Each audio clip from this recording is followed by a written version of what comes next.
Trabajar como oficial de policía siempre había sido mi sueño. Desde pequeña, la idea de proteger y servir a mi comunidad me había apasionado. Recuerdo el orgullo y la emoción que sentí el día que me gradué de la academia. Mi familia estaba allí, aplaudiendo y animándome mientras recibía mi placa. No podía esperar para empezar y hacer una diferencia en el mundo. Sin embargo, nunca imaginé que mi primer caso fuerte me marcaría tan profundamente. Era una tarde nublada de otoño cuando recibimos la llamada. El aire estaba frío, y una llovizna ligera caía sobre la ciudad, creando una atmósfera lúgubre. El reporte indicaba una pelea doméstica en un barrio residencial al otro lado de la ciudad. Al escuchar la dirección, supe que sería un caso complicado. Esa área era conocida por tener varios incidentes de violencia doméstica, pero nada me había preparado para lo que estaba a punto de encontrar. Al llegar al lugar, una casa pequeña y desgastada por el tiempo, algo en el ambiente me puso en alerta. La puerta principal estaba entreabierta, y no había señales de vida en el exterior. Sentí un nudo en el estómago mientras me acercaba con cautela, mi mano sobre el arma en mi cinturón por si acaso. El silencio era ensordecedor, roto solo por el sonido de mis pasos sobre el empapado suelo de entrada. Al entrar, lo primero que noté fue el desorden. Los muebles estaban volcados, y había signos claros de una pelea violenta. Pero fue el rastro de sangre en el suelo lo que me hizo detenerme en seco. Seguí las manchas de sangre que llevaban al pasillo, y finalmente, a una habitación al fondo de la casa. La puerta estaba cerrada, pero escuché sollozos apagados desde el interior. Abrí la puerta lentamente y lo que vi me heló la sangre. En el centro de la habitación, un hombre yacía inmóvil en el suelo, su cuerpo cubierto de sangre. Cerca de él una mujer se acurrucaba en una esquina, temblando y sosteniendo un cuchillo ensangrentado con manos temblorosas. Estaba cubierta de moretones y cortes, y sus ojos mostraban un miedo profundo y desesperado. Supe de inmediato lo que había sucedido. Ella lo había matado. Me acerqué con cuidado tratando de calmarla. «Tranquila, todo estará bien», le dije en voz baja, intentando no asustarla más de lo que ya estaba. Lentamente, logré que soltara el cuchillo y se dejara llevar al sofá del salón, donde se desplomó en un estado de shock. Mientras esperábamos la llegada de la ambulancia y el equipo forense, comencé a inspeccionar la casa. Lo que descubrí fue aún más perturbador. Había cadenas y sogas en varias habitaciones, claramente utilizadas para mantener a la mujer prisionera. Había restos de comida vieja y basura esparcida por todas partes. Era evidente que ella había estado viviendo en condiciones inhumanas, probablemente sometida a un abuso constante. La mujer, cuyo nombre era Geraldine, fue llevada al hospital para ser tratada por sus heridas mientras comenzaba la investigación. En los días siguientes, los detalles comenzaron a salir a la luz. Geraldine había estado atrapada en esa casa durante más de 3 años, sometida a una violencia extrema por parte del hombre que ahora yacía muerto en su salón. Las cicatrices en su cuerpo y el estado de la casa eran testigos mudos del horror que había vivido. La historia de Geraldine me afectó profundamente. Cada noche, mientras escribía mis reportes y revisaba las pruebas, no podía dejar de pensar en ella, en cómo había sobrevivido todo ese tiempo y en lo que debió haber sentido cuando finalmente decidió defenderse. Sabía que, a pesar de todo, la ley debía seguir su curso y ella tendría que enfrentar las consecuencias de sus acciones. Pero también sabía que su situación era extraordinaria y que necesitaba nuestra ayuda. Durante el juicio, hice todo lo posible para apoyar a Geraldine. Testifiqué sobre las condiciones en las que la encontramos y sobre la evidencia de su prolongado abuso. Hablé con el fiscal y el juez, tratando de hacerles entender el contexto en el que se habían desarrollado los eventos. Gracias a estos esfuerzos y al trabajo incansable de su abogado defensor, la sentencia de Geraldine fue significativamente reducida. En lugar de pasar décadas en prisión, recibió una condena de 5 años. Al principio, Geraldine estaba aterrada de volver a la cárcel, pero le aseguré que no estaría sola. Me mantuve en contacto con ella, visitándola regularmente y asegurándome de que recibiera el apoyo psicológico que necesitaba. Cada vez que la veía me sorprendía su resiliencia. A pesar de todo lo que había pasado, seguía luchando por recuperar su vida. Un año después, Geraldine fue liberada por buen comportamiento. La vi salir de la prisión y reunirse con su familia, a quienes no había visto en años. Fue un momento emotivo que me recordó por qué había elegido esta carrera.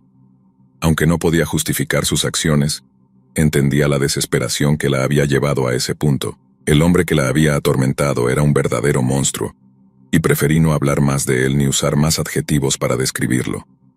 Reflexionar sobre este caso siempre me llena de una mezcla de tristeza y alivio.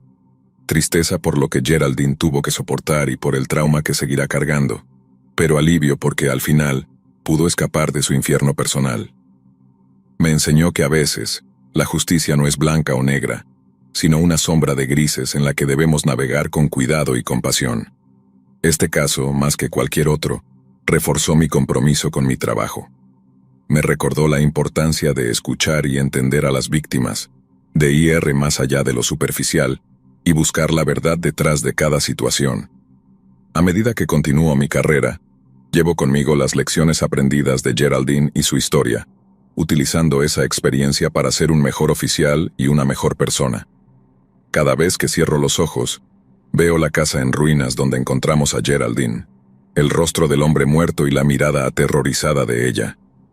Es un recuerdo aterrador que nunca se desvanecerá por completo, pero también es un recordatorio de la fragilidad y la fortaleza del espíritu humano. Sigo adelante sabiendo que, aunque no puedo salvar a todos, cada pequeño acto de justicia y compasión puede marcar una diferencia.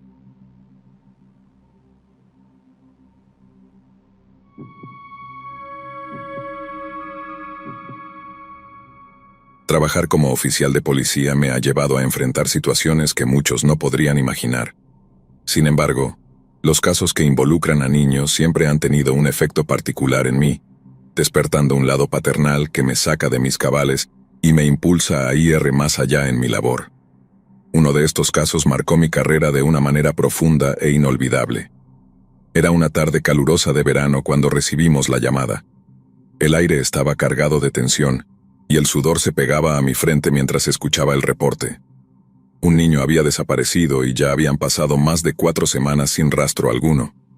La angustia en la voz de la madre al telefonear era palpable, una mezcla de desesperación y esperanza que me estremeció hasta los huesos.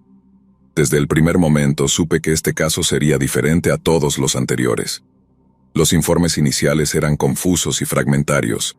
Algunos vecinos mencionaron haber visto a un grupo de hombres con antecedentes oscuros merodeando por el vecindario días antes de la desaparición.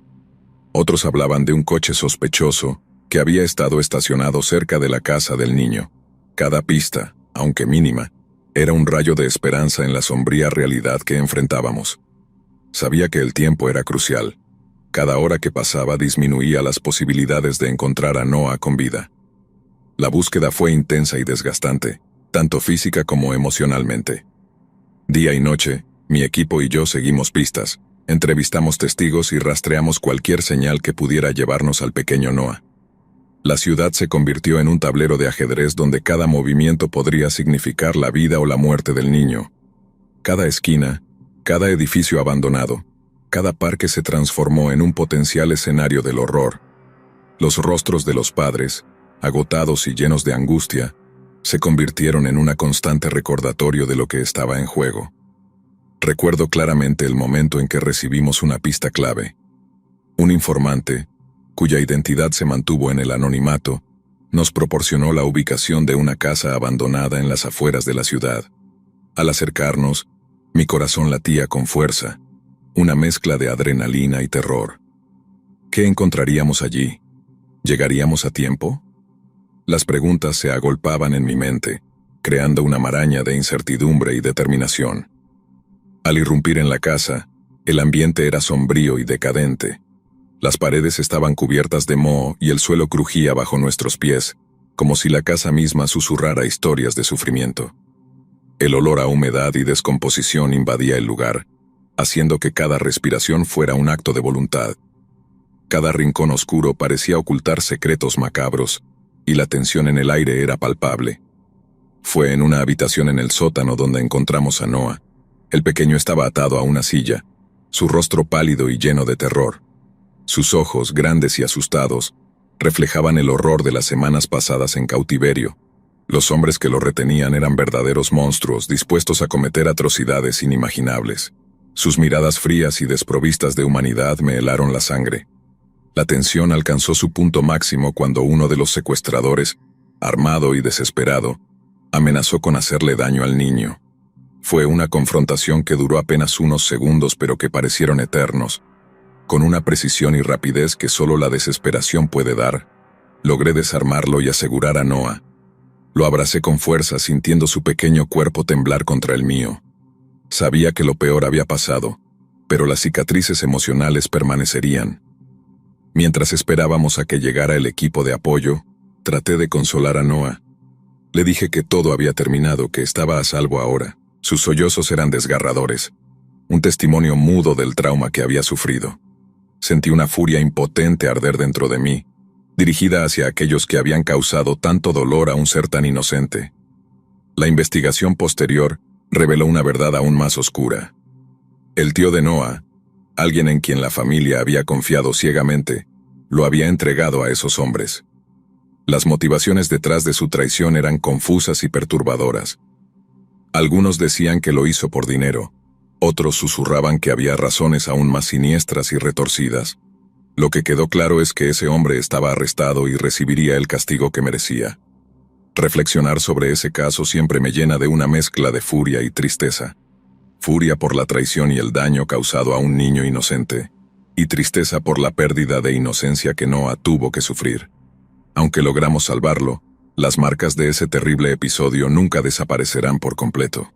Cada vez que miro a mis propios hijos, no puedo evitar pensar en Noah y en todos los niños que aún esperan ser rescatados. Este caso, más que cualquier otro, me recordó la fragilidad de la inocencia y la crueldad de aquellos que deberían protegerla. Y aunque el tío de Noah está donde merece estar, la pregunta sobre sus verdaderas motivaciones sigue siendo un misterio que me persigue hasta el día de hoy. Las semanas siguientes fueron una mezcla de alivio y dolor. Alivio porque Noah estaba a salvo, pero dolor por las secuelas emocionales que enfrentarían él y su familia. Los psicólogos infantiles trabajaron incansablemente para ayudar a Noah a superar su trauma, pero sabía que algunas heridas tardarían años en sanar si es que alguna vez lo hacían.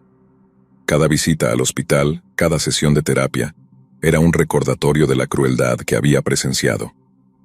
La comunidad se unió en apoyo a la familia de Noah, ofreciendo consuelo y asistencia en cualquier forma posible. Sin embargo, la sombra del horror persistía, una presencia constante que se cernía sobre todos nosotros. Las conversaciones en voz baja, los rostros sombríos, la sensación de pérdida colectiva, todo era parte de la cicatriz que este incidente había dejado en nuestro pequeño rincón del mundo. En mi carrera como oficial de policía, he enfrentado muchas situaciones difíciles, pero nada me ha afectado tanto como este caso. Cada vez que cierro los ojos, veo el rostro de Noah, asustado y vulnerable, y me prometo a mí mismo que haré todo lo posible para proteger a los inocentes de los horrores del mundo. La justicia puede haber sido servida, pero el costo fue alto, y las lecciones aprendidas fueron dolorosas. La experiencia me dejó con un sentido renovado de propósito y una determinación inquebrantable para combatir el mal donde sea que lo encuentre. Sigo adelante, sabiendo que mi trabajo es crucial y que cada niño rescatado es una victoria en la batalla interminable contra la oscuridad. Y aunque la cicatriz de este caso permanecerá, también lo hará la certeza de que, a veces, la bondad y la valentía pueden prevalecer incluso en los momentos más oscuros.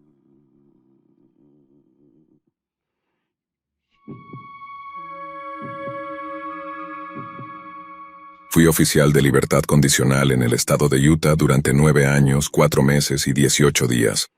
No era nada parecido a trabajar como oficial correccional, pero después de un grave accidente automovilístico en la primavera del 97, era una de las pocas opciones abiertas para mí que no incluían la jubilación médica. Muchos tipos me dijeron que tomara el retiro médico, comprara un bote y comenzara ese servicio de charters que había servido como un sueño por tantos años. Pero sinceramente eso me parecía rendirme demasiado. Además de eso, estaba el hecho de que si trabajaba 9 años más, tendría derecho a una pensión completa y todos mis tratamientos cubiertos por el Estado. Fue ese último punto el que resultó ser el factor decisivo.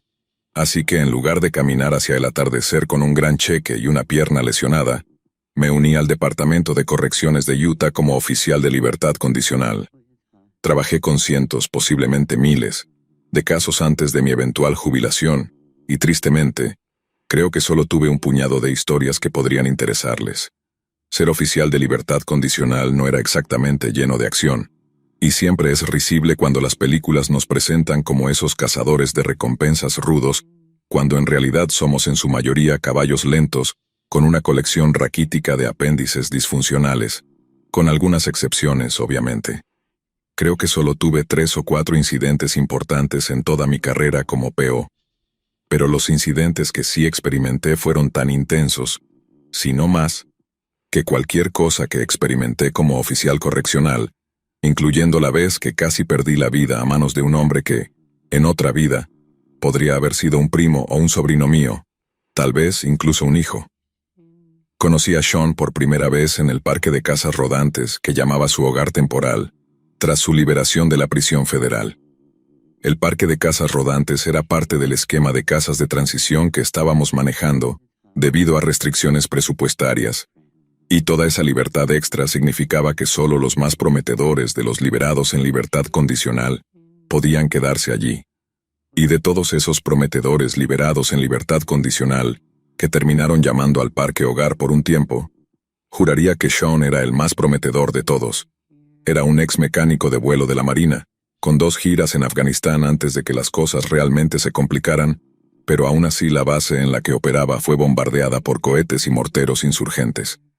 Recuerdo que decía que regresó a los Estados Unidos con un caso grave de lo que él llamaba los temblores.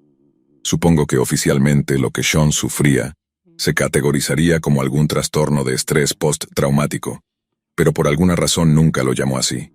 Solo decía que le daban los temblores a veces cuando pensaba demasiado en las cosas.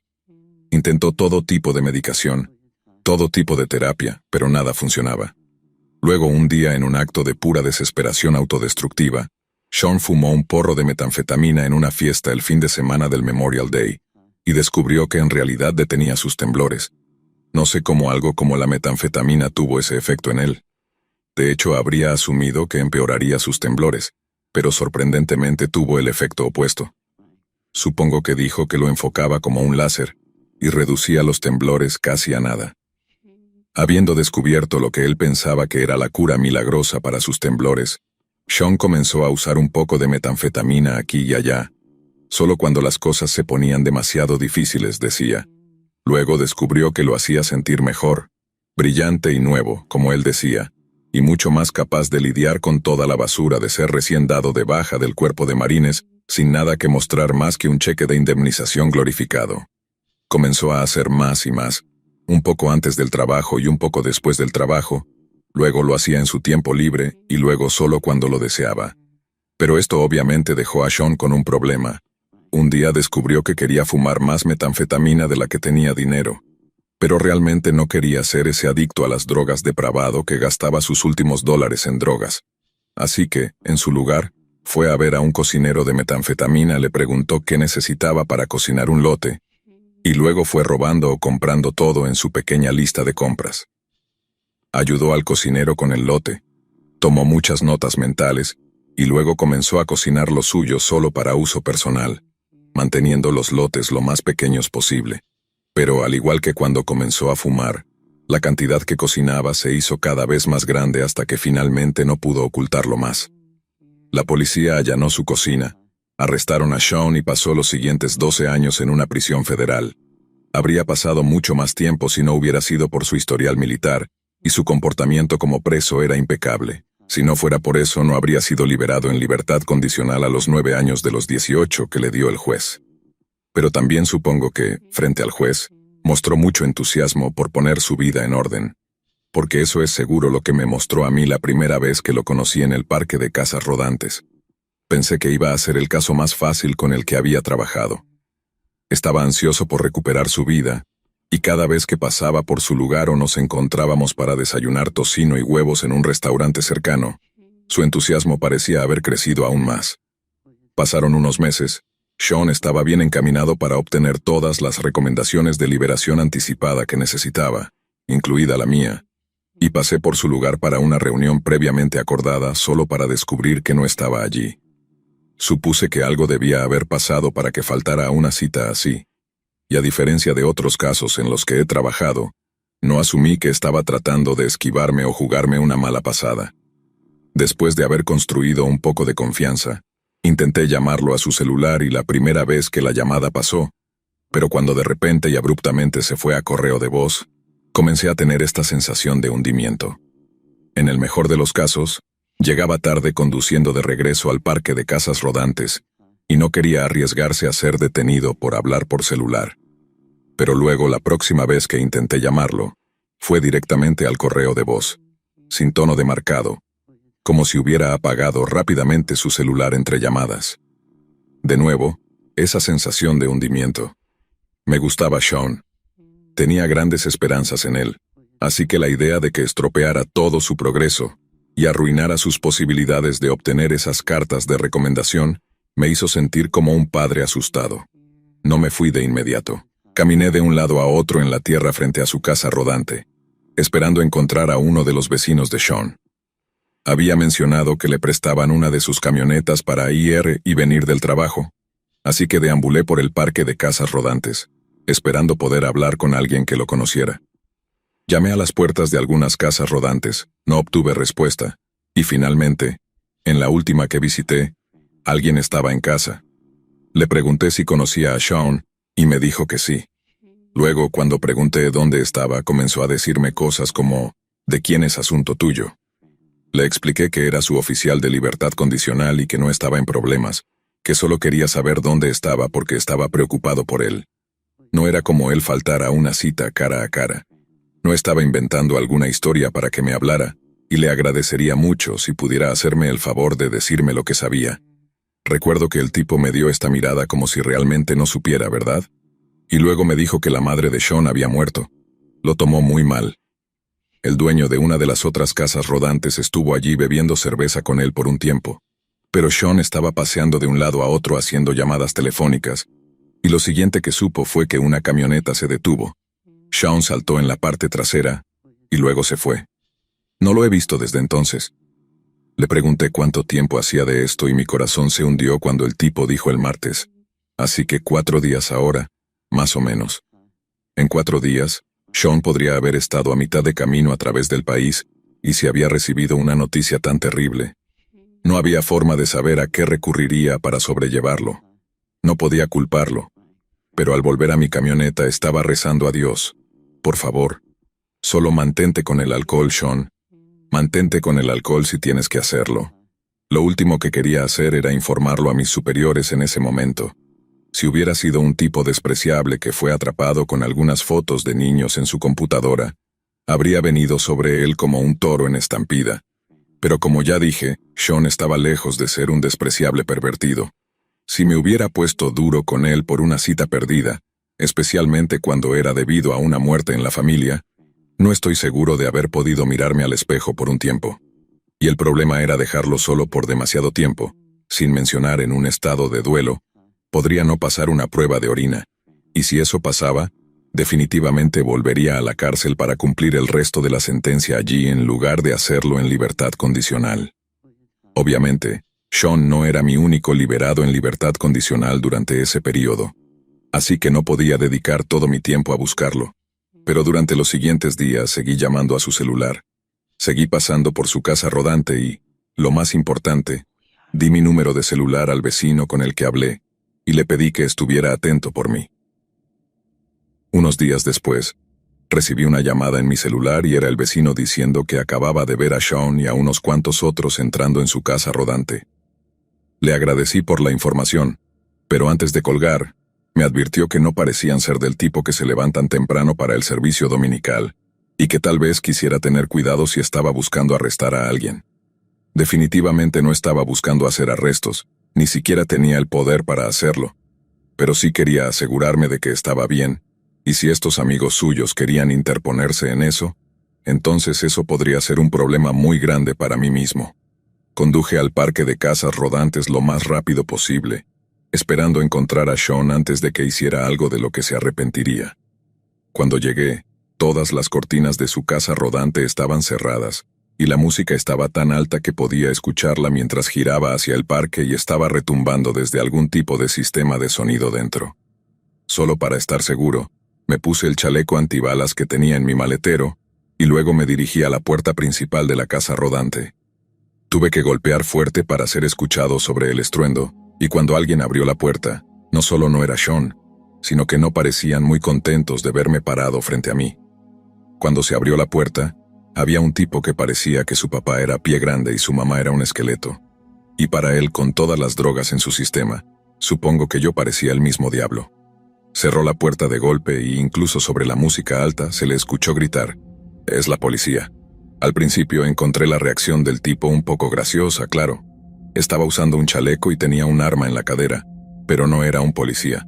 Así que supongo que estaba a mitad de camino de sacar una sonrisa a mis labios mientras miraba a una ventana e intentaba ver a través de una grieta en la cortina. Hacer que estos tipos arrojaran todas sus drogas en el inodoro químico habría sido lo mejor para ellos.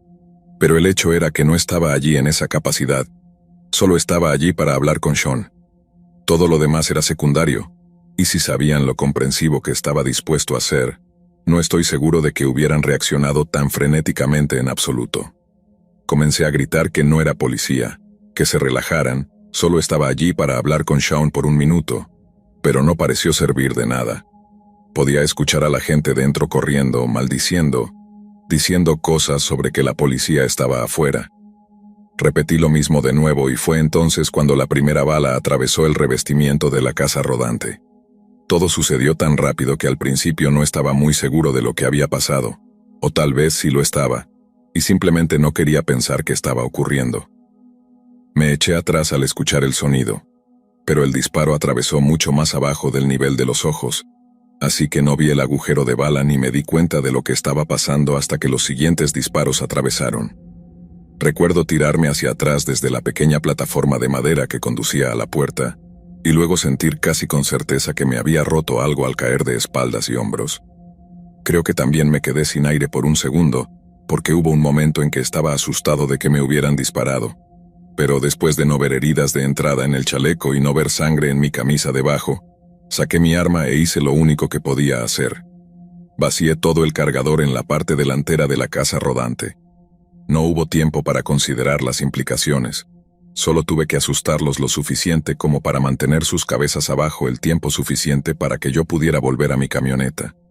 Llegué allí justo a tiempo para que alguien destrozara el parabrisas con un disparo bien dirigido. Alguien en la casa rodante tenía una vista clara del asiento del conductor, lo que significaba que no había forma de entrar en él o salir de allí sin recibir un disparo.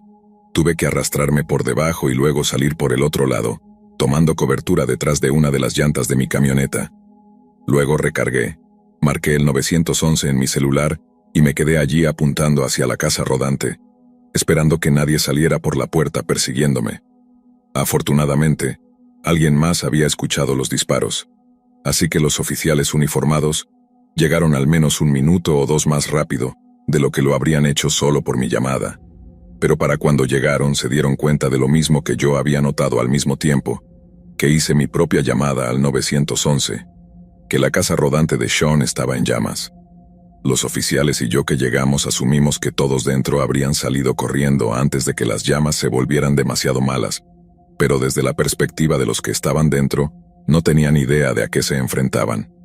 En sus mentes, si salían corriendo habrían sido destrozados a tiros, pero quedarse adentro y tratar de apagar las llamas, tenían una oportunidad de luchar.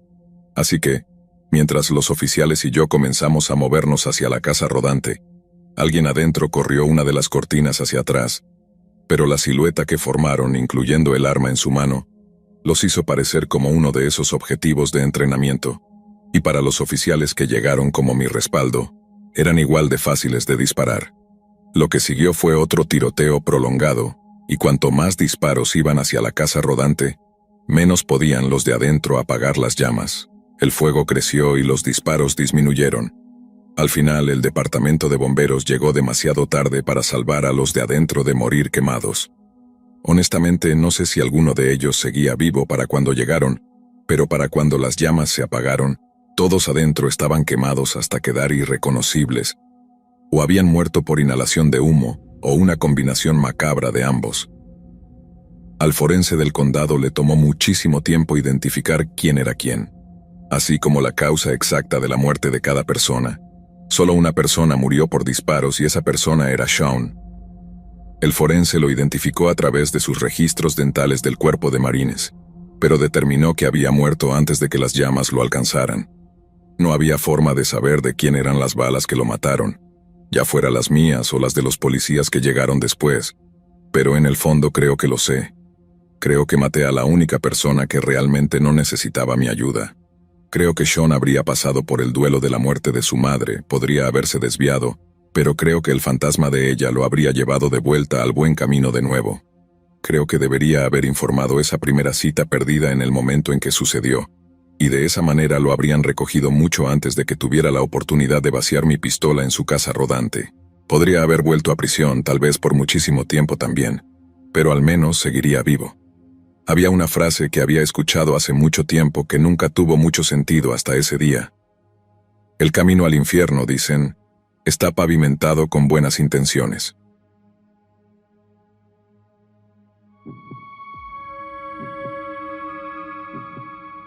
El hombre más interesante que he conocido en mi vida solía trabajar como contratista de túneles. Lo conocí por primera vez cuando me asignaron como su oficial de libertad condicional cuando fue liberado tras cumplir 23 años de una sentencia de 45 años de prisión, y rápidamente lo reconocí como uno de los buenos. Para mí, hay dos tipos de personas en libertad condicional: las que me darán problemas y las que no. Vienen en todas las formas, tamaños y caracteres, pero siempre puedes ponerlas en una de esas dos categorías, y siempre puedes decir cuál van a ser desde el momento en que las ves por primera vez. Pensé que Mike sería del tipo problemático, no tanto por lo que había hecho, sino por a quién se lo había hecho. A finales de los 80, Mike trabajaba como ingeniero de túneles para una gran empresa de construcción en el suroeste. Trabajó en atracciones turísticas, sitios de minería y gestión de residuos, e incluso en una instalación de investigación y desarrollo para una compañía farmacéutica, y también ganaba mucho dinero con ello. Pero entonces, un día, el jefe de Mike le dice que todo el trabajo se está agotando y que sus servicios ya no serían requeridos.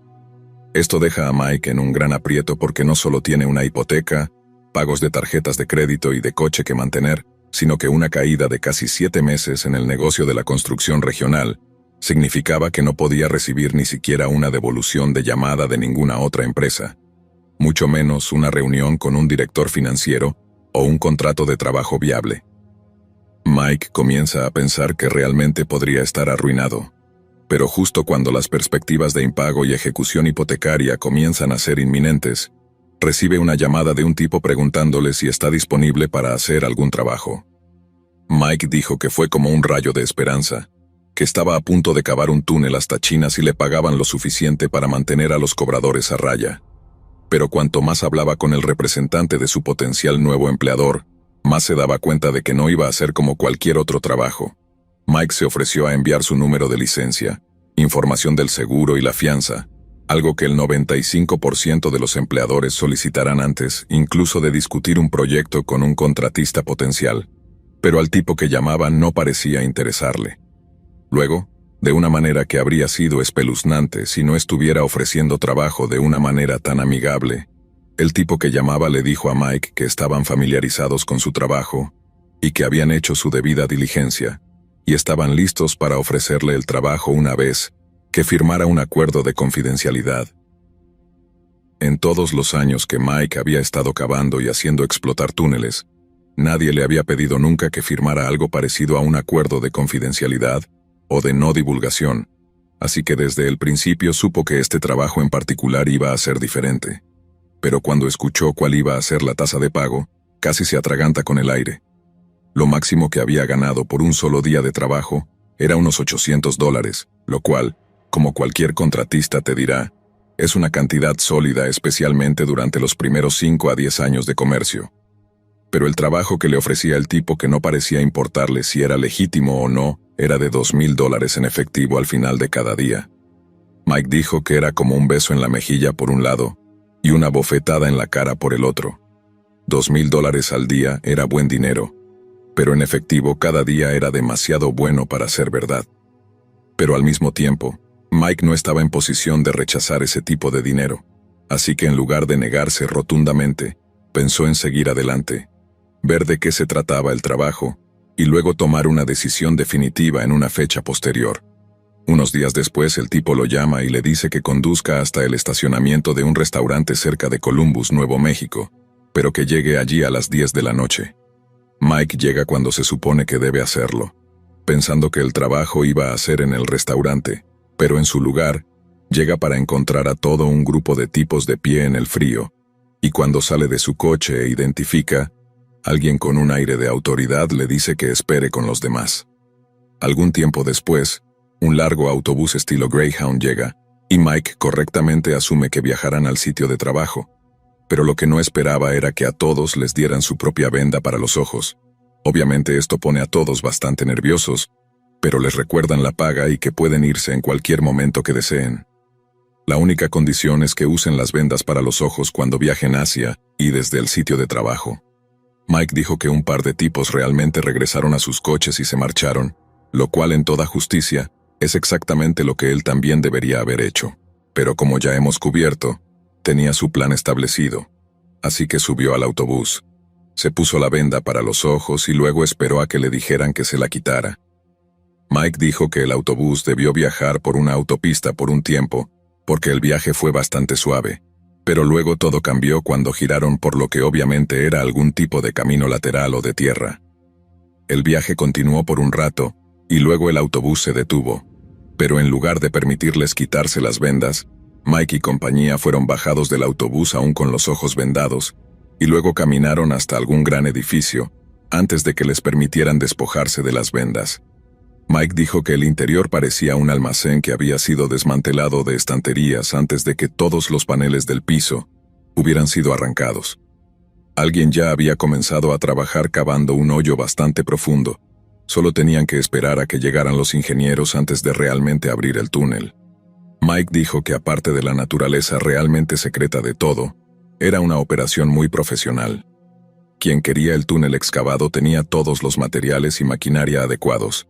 Solo les faltaba la experiencia. Antes de empezar a trabajar, alguien preguntó por qué tanto secreto y el grupo fue informado de que era una decisión de la empresa. Operaban en un mercado ferozmente competitivo, por lo que se debían tomar ciertas medidas de seguridad para asegurar que su empleador mantuviera una ventaja. En su mayoría, esta respuesta pareció satisfacer, pero Mike dijo que aún había un puñado, incluido él mismo, que sentía que lo que estaban haciendo no era estrictamente legal, y tenía razón. Mike dijo que ganó cerca de $30,000 antes de que una mañana, cuando el autobús regresaba al estacionamiento del restaurante justo antes del amanecer, un montón de agentes federales emboscaron el autobús, arrastraron a todos afuera y los arrestaron en el lugar. Resulta que su tarea había sido excavar un túnel bajo la frontera con México, y que sus empleadores habían sido el cártel de drogas de Juárez. A la luz de eso, Mike y los demás con los que había trabajado fueron acusados de una tonelada de diferentes cargos, grandes también, algunos de los cuales los implicaban como miembros activos de una operación internacional de contrabando de drogas. Recibió 45 años, pero esa no es realmente la historia que quiero contarles hoy. Verán, por loco que parezca, esa historia no es la más aterradora que Mike me contó. Esta ocurrió durante su primera semana en una prisión federal, cuando se encontró siendo un pez muy pequeño y muy nuevo arrojado a aguas muy oscuras y tormentosas. Mike dijo que la primera semana en prisión fue la más aterradora de toda su vida. Había pasado mucho tiempo en la cárcel que contaba como tiempo cumplido, pero ser trasladado a una prisión federal fue cuando finalmente perdió la esperanza de que pudiera apelar alguno de los cargos. La fiscalía lo pintó como un duro operativo del cártel que había puesto en riesgo la seguridad nacional, a cambio de ganancias personales. Todo el dinero que ganó fue incautado y liquidó todos sus activos para contratar al mejor abogado de defensa que podía permitirse, pero no sirvió de nada y cuando la puerta de su celda se cerró la primera noche en prisión, le tomó todo su poder no romper a llorar. Tienes que recordar que solo tenía 24 años en el momento de su arresto, 25 para cuando llegó a la prisión federal. Ahora tengo casi 60 años escribiendo esto y mirando hacia atrás, a los 25 básicamente sigue siendo medio niño. Mike tuvo que haber sido tan joven para haberse involucrado en un esquema tan descabellado para empezar. Pero incluso alguien con una fuerte inclinación hacia la ley y el orden no puede decir que el castigo de Mike se ajustara completamente al crimen. Mike estaba asustado, pero no era tonto, sabía lo que tendría que hacer para sobrevivir, y eso era ganarse el favor de un grupo preestablecido para ganar seguridad en números. Lo hizo tan rápido como pudo y le dijeron que su momento era perfecto, porque cualquiera que se duchara solo se convertía en un objetivo de Betty Negra. Betty no era el nombre de pila del tipo, su apellido era Bethany o algo así, y no le decían negra porque fuera afroamericano. Obtuvo esa parte de su apodo porque asustaba a la gente. Medía casi 2 metros y 10 centímetros de altura, escuché, pero con un peso magro de poco más de 90 kilos. Era malo, podía pelear, pero lo peor era que de vez en cuando Betty Negra tenía ganas de sus compañeros convictos. Si estabas con un grupo de chicos, podías ducharte juntos, y aunque Betty Negra a veces te seguía, y solo se quedaba mirando, no se metía con nadie. Pero si no estabas con nadie y eras uno de los rezagados que se duchaban solos, Betty Negra te seguía y te tomaba, como decía. Mike dijo que no se duchó durante días, no hasta que él y sus nuevos amigos decidieron ir a las duchas juntos. Cuando llegó el momento, Mike dijo que estaba deseando hacerlo, ya que tenía un caso terrible de mal olor y axilas que olían a muerte caliente. Pero cuando llegó el momento de dirigirse al bloque de duchas, le dijeron que iba solo. Al principio pensó que era una especie de broma, pero no lo era. Sus nuevos amigos, que de repente ya no actuaban mucho como sus amigos, estaban completamente serios. Iba a ir primero y solo, y si tenía otra cosa en mente, no sobreviviría la noche. Mike dijo que estaba atónito, que se sentía como una pesadilla de la que iba a despertar en cualquier momento, solo que no despertó porque no era una pesadilla, estaba sucediendo realmente y estaba jodido. Dijo que necesitaba ducharse, no quería, necesitaba, así que esperó hasta que un par de otros peces nuevos se dirigieron, luciendo asustados y solos, y esperaba perderse en la multitud. Y cuando digo multitud me refiero tal vez a 2 o 3 otros convictos conscientes de la amenaza que representaba Betty Negra. Todos intentaron lavarse lo más rápido posible, pero no fue lo suficientemente rápido. Betty los había visto caminando hacia las duchas y los siguió, con jabón y toalla en mano. Tan pronto como aparece, todos comienzan a apresurarse, pero Betty Negra no les presta atención. En su lugar, fija su mirada en el viejo Mike. Y cuando intenta escabullirse como el resto de los peces nuevos, Betty Negra le bloquea el paso. Betty lo respalda hasta la pared del fondo del bloque de duchas, diciendo todas estas cosas que hacen que la piel de Mike se erice, advirtiéndole que si lucha, solo empeorará las cosas. Mike está pensando que no hay forma de que vaya a rendirse y ceder, pero al mismo tiempo, no hay forma de que gane una pelea 1 a 1 con Betty Negra. Pero aún así, la mejor opción era dar lo mejor de sí, y si Betty lo mataba en el proceso, bueno, había peores destinos que la muerte. La espalda de Mike estaba justo contra la pared, y estaba a punto de decirle a su futuro violador que morirá antes de darse la vuelta cuando ve un destello de movimiento sobre el hombro de Betty. De repente, alguien engancha una toalla alrededor del cuello de Betty, y luego lo tira hacia atrás, enviándolo golpeando hacia el suelo embaldosado del bloque de duchas.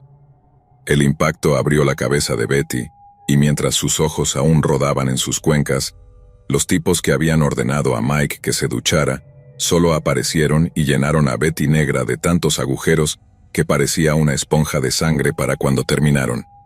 Antes de partir, los asesinos de Betty le dijeron a Mike que, y cito, no viste nada, lo cual es exactamente lo que le dijo al alcaide cuando lo arrastraron a su oficina más tarde ese día. Estaba tan traumatizado por lo que había visto que el alcaide y sus principales hombres no tuvieron problemas para creer la historia. Sabían que no era Mike quien apuñaló a Betty más de 100 veces, simplemente no sabían quién lo hizo. Cuando Mike volvió al ala, las primeras personas que querían hablar con él eran sus amigos. Lo colmaron de cigarrillos, contrabando y todo tipo de cosas de la cantina. Mike dijo que incluso tenían un vaso de plástico lleno de vino de prisión esperándolo para beberlo a escondidas de los guardias. En resumen, lo usaron como cebo. Betty no iría por cualquiera. Mike era su tipo y era arriesgarlo a él o mantener a todos en riesgo porque Betty no era solo un depredador habitual, también era oportunista. Mientras Betty estuviera alrededor nadie estaba a salvo, pero con Betty muerta, Mike se convirtió en un héroe del bloque de celdas. Fue su llegada lo que les dio una oportunidad de oro para acabar con Betty, ya que sabían que Mike era el tipo de pez nuevo que Betty tendría en la mira. El caso era que los amigos de Mike sabían que si lo dejaban al tanto del plan, había una posibilidad de que estuviera demasiado asustado para llevarlo a cabo. Así que un poco de coerción parecía necesario. Mike se quedó con el grupo de chicos por mucho tiempo antes de ser transferido más tarde a una prisión de seguridad media llamada Three Rivers. Allí cumplió el resto de su sentencia y afortunadamente no había nadie como Betty Negra para aterrorizar a los reclusos. Para mí, la idea de ser usado como cebo para atraer a un animal humano es uno de los conceptos más aterradores que puedo imaginar. Pero mientras he escuchado que la ignorancia es felicidad, creo que no saber que eres el cebo podría ser aún más aterrador. Lo peor fue que los asesinos de Betty flotaron la idea de solo comenzar su emboscada una vez que él estuviera, digamos, ocupado con Mike. De esa manera podrían asegurarse de que estaría adecuadamente distraído, pero también significaba condenar a Mike a un destino verdaderamente de pesadilla. Afortunadamente para él, decidieron que no podían vivir con eso. No por decisión unánime de todos modos, pero llegaron a esa decisión de todos modos. La última vez que hablé con él, Mike estaba conduciendo para Uber en Dallas. Dijo que tenía una novia y que ella tenía un hijo, y que se sentía cada vez más como un padre cada día. Ha recorrido un largo camino desde excavar túneles en México, y ha recorrido un largo camino desde ser usado como cebo para un monstruo.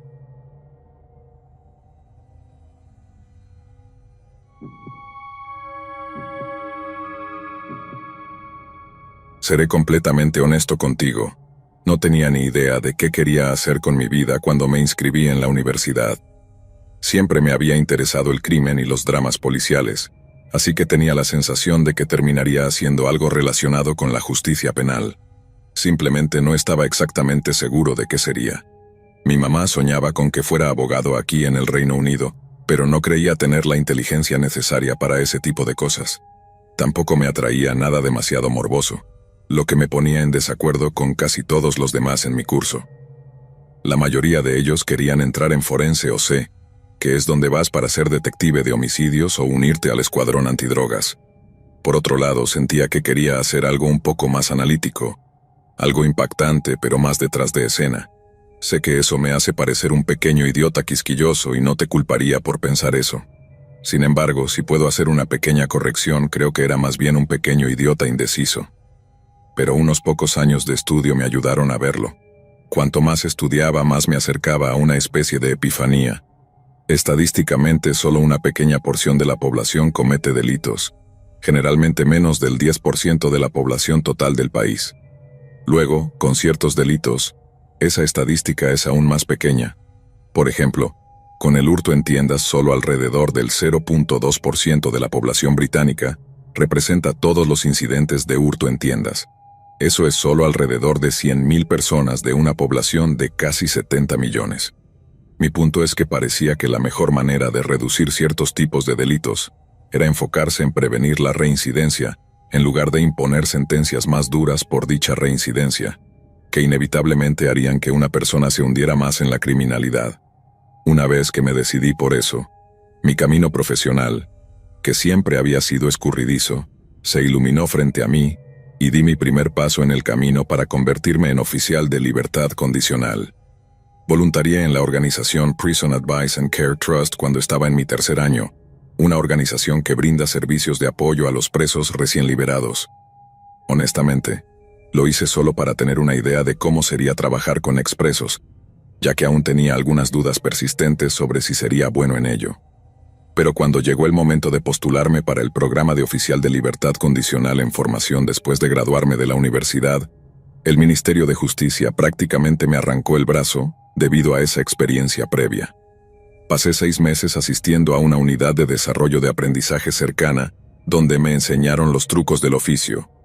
Luego, después de una serie de rigurosas pruebas basadas en computadora, fui aprobado como oficial del Servicio de Prisiones y Libertad Condicional de Su Majestad. Fue un poco surrealista al principio, especialmente cuando se lo conté a todos mis amigos de casa. No podían imaginarme tratando con criminales endurecidos a diario, y sinceramente yo tampoco. Hice un montón de entrenamiento en manejo de conflictos y desescalada en la unidad de desarrollo, y fue un gran entrenamiento del que aprendí mucho. Pero también escuché un par de historias de terror que sirvieron como ejemplos de cómo no abordar una situación tensa con un cliente. Y esa es la palabra que nos enseñaron a usar. Cliente. Algunos piensan que es un término mucho mejor que probationer o expreso, ya que es una terminología mucho más suave y esperanzadora. Pero nunca me sentó bien.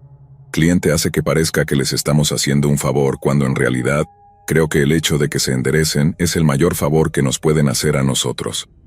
De todos modos, mis primeros casos fueron tremendamente desafiantes, pero después de eso comencé a agarrarle el truco a las cosas. Traté con muchos chicos que habían sido atrapados en una pequeña pelea callejera en una noche de sábado borracha.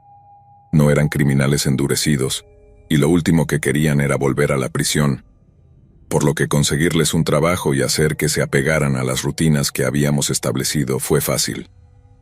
Luego estaban las personas que estaban en prisión por traficar drogas. Algunos que habían estado por periodos más largos a veces parecían realmente querer salir del juego, pero los que habían estado de 3 o 4 meses por vender cannabis, sabías que volverían a traficar sin importar lo que dijeras o hicieras por ellos. Tuve a este chico que dijo que se había apuntado para hacer entregas en bicicleta para Uber Eats. Personalmente lo vi rodar por toda la ciudad en 2 ocasiones diferentes. Literalmente nunca había visto a nadie tan entusiasmado por volver al trabajo. Pero luego, cuando verifiqué con Uber Eats y les di la identificación de mensajero falsa que me había dado, descubrí que debió haber hecho un total de 2 o 3 entregas antes de comenzar a usar su gran bolsa verde de entrega como una cobertura para volver a traficar. En su mayor parte eso fue lo más emocionante que hubo. Clientes tratando de darte vueltas, teniendo que rastrear dónde están y qué están haciendo. Pero rápidamente llegué a preferir ese tipo de trabajo más mundano, ya que la alternativa era mucho, mucho peor. De vez en cuando, me asignaban uno de 2 tipos de casos, un delincuente sexual o un asesino. Había excepciones aquí y allá, pero cuando estás cerca de alguien que ha quitado una vida, es como si hubiera una pesadez en la habitación. No estoy hablando de personas condenadas por cosas como homicidio involuntario o muerte por conducción peligrosa, que a menudo están más atormentadas por las personas cuyas vidas han quitado hasta el día que mueren. Estoy hablando de asesinos, personas condenadas por matar a sangre fría, por dinero o simplemente por el retorcido placer de hacerlo. 1 o 2 de ellos nunca habría adivinado que eran asesinos sin haber visto su expediente. Y creo que esos eran los más inquietantes de todos porque podías ver por qué alguien podría confiar en ellos lo suficiente como para ponerse en una posición vulnerable. Pero el cliente más inquietante que he tenido hasta ahora fue un delincuente sexual. Ahora no me malinterpretes, todos son personas aterradoras a su manera, pero son especialmente aterradores si el delito tiene algo que ver con niños. Obviamente no estaba tratando con asesinos de niños ni con depredadores peligrosos de niños, porque tienden a recibir condenas a cadena perpetua y por lo tanto no tienen libertad condicional. Pero algunos de los clientes con los que traté que habían estado en prisión por estos delitos eran tan enfermos, tan depredadores y tan inquietantes como los que habían matado. Simplemente nunca cruzaron esa línea y quitaron una vida. Llevaba aproximadamente 2 años y medio en mi carrera cuando mi jefe se acercó a mi escritorio con una carga de casos para que trabajara. Una carga de casos contiene desde un puñado de casos hasta 2 docenas de ellos, a veces incluso más. Por lo general, puedes contar con que una carga de casos más grande incluya muchos clientes de baja prioridad, es decir, aquellos liberados después de cumplir condenas por delitos relativamente menores. Podrías tener un caso de conducción bajo los efectos del alcohol, tal vez alguien que haya cometido perjurio, lo cual ocurre mucho más de lo que piensas. Y todo lo que tenías que hacer era visitarles de vez en cuando, tomar una taza de té y siempre estarían cumpliendo con sus metas posteriores a la liberación. Sería una carga de casos que consume mucho tiempo, pero generalmente no estresante. Las cargas estresantes aparecían cuando una carga de casos tenía solo 3 o 4 archivos, y si era así de pequeña sabías lo que esperar: asesino o delincuente sexual. Y esta carga de casos no era diferente. Había 4 casos: un asesino, un segundo asesino, un tercer asesino y un delincuente sexual. Como de costumbre, mi corazón se hundió cuando vi las palabras en ese cuarto archivo. Como dije, Tratar con este tipo de personas siempre era una experiencia desagradable, pero cuando el delito está relacionado con el abuso o la explotación de niños, es doblemente estremecedor. Con algunos clientes, es útil ser emocional porque cuando ven que realmente te importan, que no son solo un número o una estadística para ti, ellos también empiezan a importarles.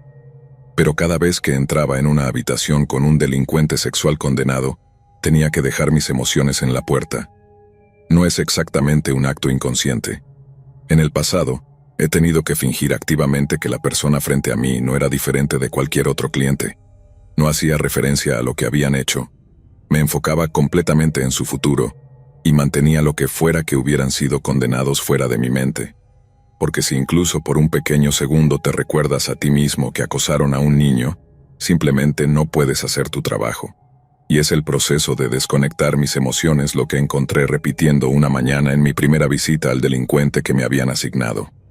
Ahora me despedirían si usara el verdadero nombre de este tipo.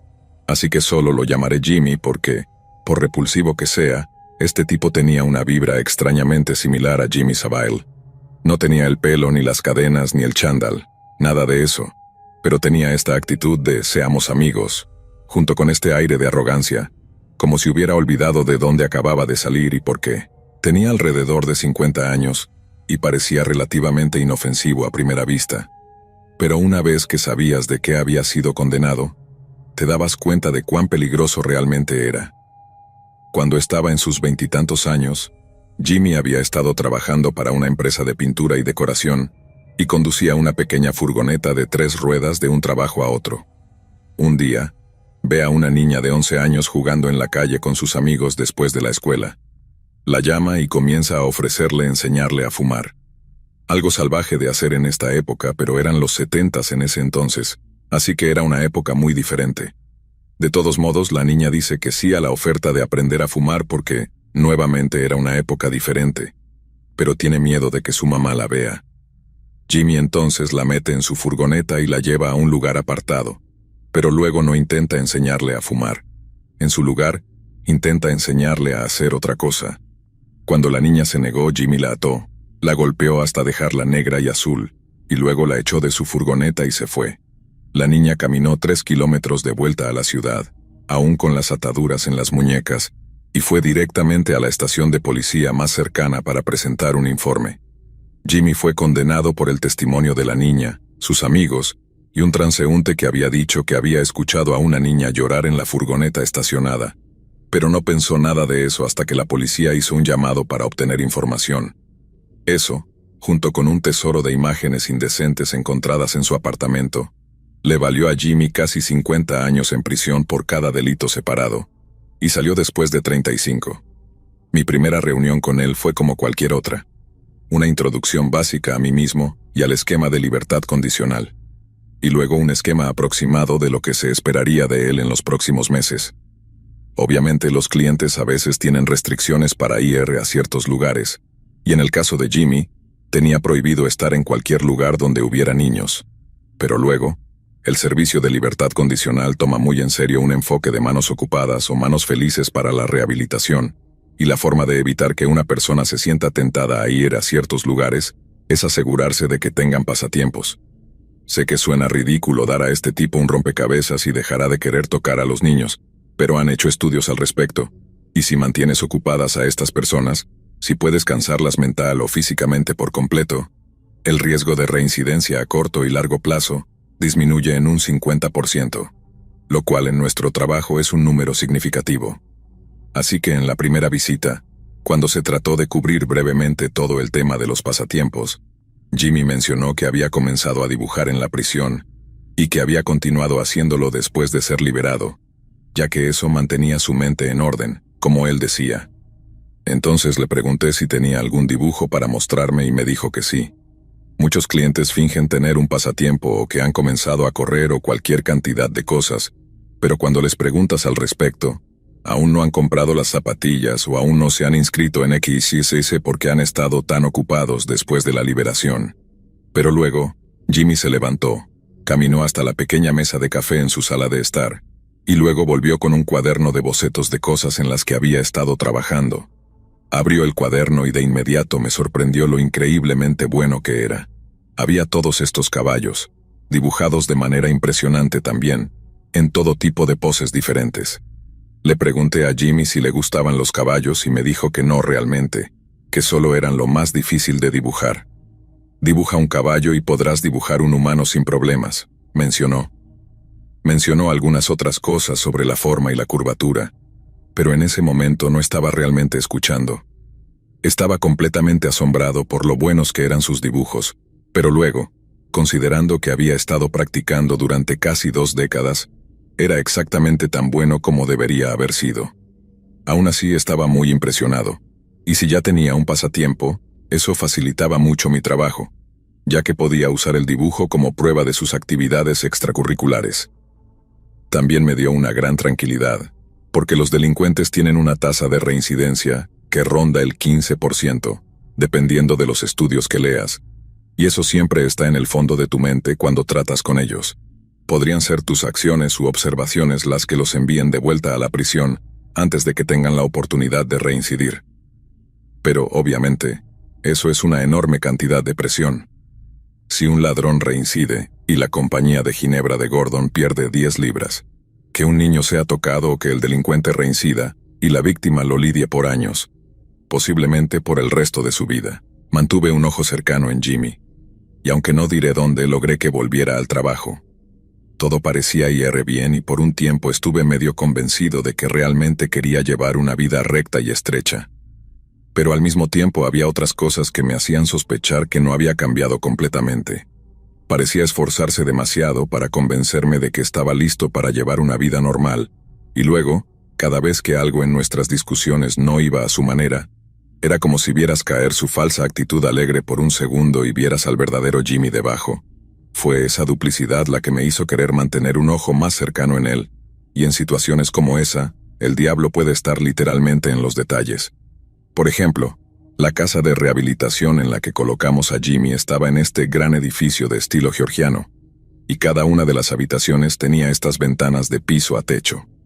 Esto significaba que, al entrar para tener una charla con él, realmente podía ver el interior de la sala de estar del pequeño apartamento de Jimmy antes de llegar a la puerta principal. Y luego, un día, mientras me dirigía a verlo, lo vi a través de la ventana haciendo otro de sus dibujos.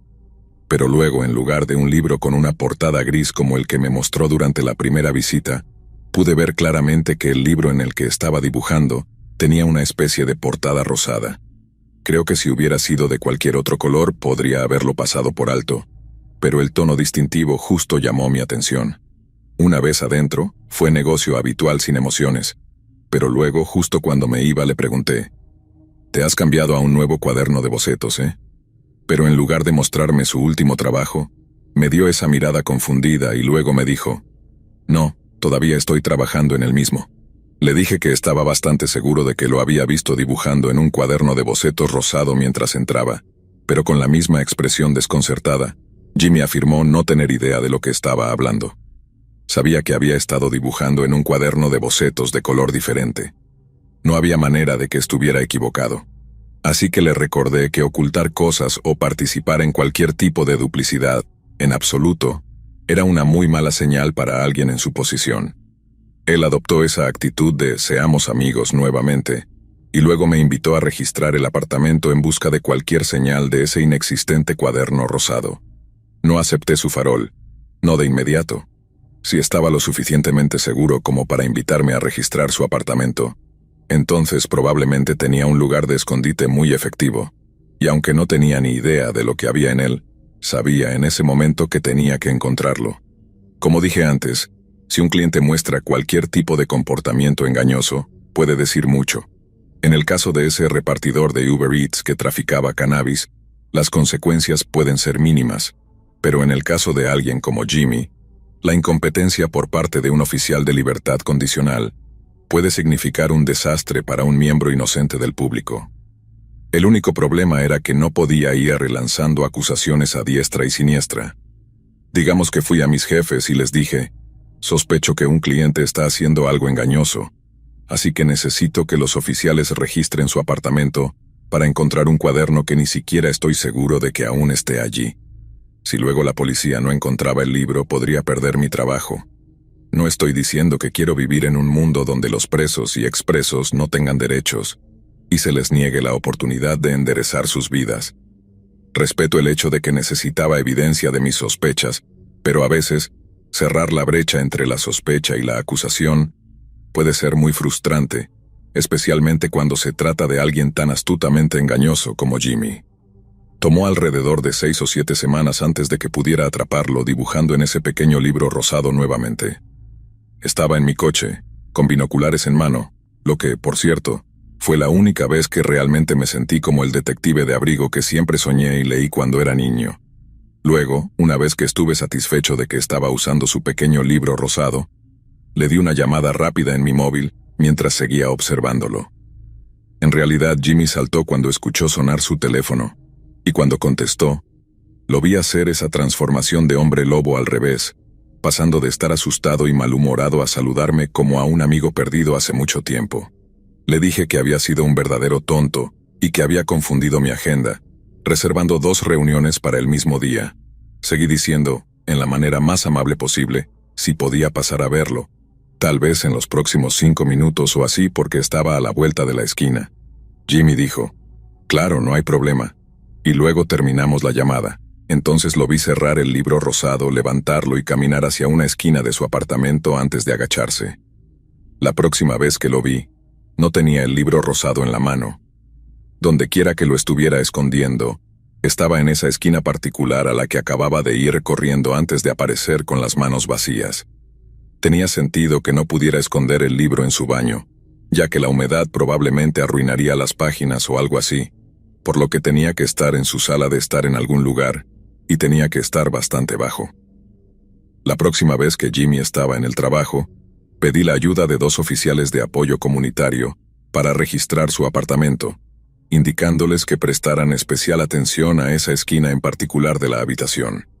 Aproximadamente 10 minutos después de levantar una sección suelta de la alfombra, uno de los oficiales de apoyo me llamó para que me acercara a un hueco en las tablas del piso y me preguntó, ¿es esto lo que estás buscando?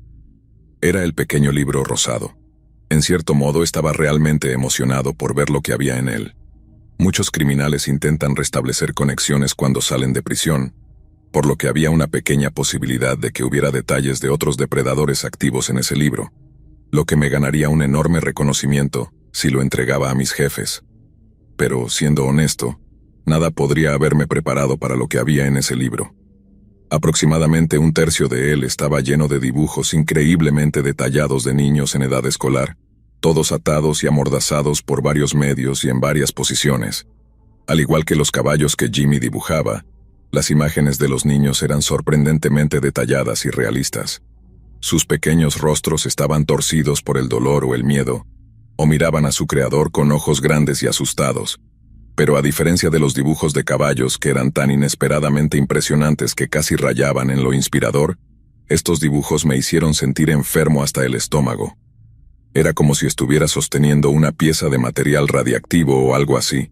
Ahora sé que eso puede sonar un poco melodramático para algunas personas, pero así es como se sentía para mí. Era como si pudiera sentir toda esa maldad, simplemente irradiando del libro. Quería sellarlo, quemarlo y enterrar sus cenizas bajo 6 metros de tierra. Quienquiera que hubiera hecho esos dibujos era una persona muy, muy enferma, y la idea de haber compartido tazas de té con él me hacía querer ducharme con agua caliente y lejía.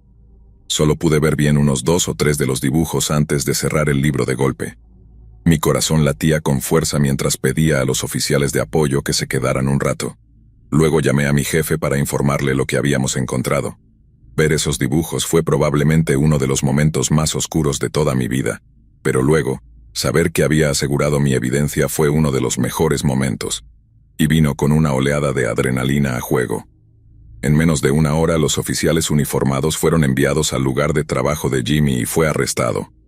Luego fue transportado de inmediato de vuelta a la prisión para esperar la decisión de la Junta de Libertad Condicional. Una vez que se determinó que había violado su licencia, la Junta anunció que permanecería en prisión por los 15 años restantes de su sentencia, y eso, gracias a Dios, fue el final de mi relación laboral con Jimmy. De vuelta en la División 45, que es como llamábamos a la sede, Todos me felicitaban. Fui el favorito de la oficina durante unas 2 semanas después, porque sentían que habíamos logrado algo realmente significativo. Todos, incluida la Junta de Libertad Condicional, sentían que Jimmy casi con certeza estaba en el camino de reincidir. Y si nos hubiera engañado a todos, y se le hubiera permitido regresar a la sociedad, podría haber hecho un daño incalculable a cualquier número de niños, incluidos los de las personas con las que trabajábamos. Creo que por eso el resultado fue tan bien recibido. Desactivé una bomba de tiempo que podría haber explotado en la cara de casi cualquier persona. De alguna manera, eso vuelve a la razón por la que me uní al servicio de libertad condicional en primer lugar. Había encontrado en lo que era bueno, y en lo que era bueno hacía una diferencia.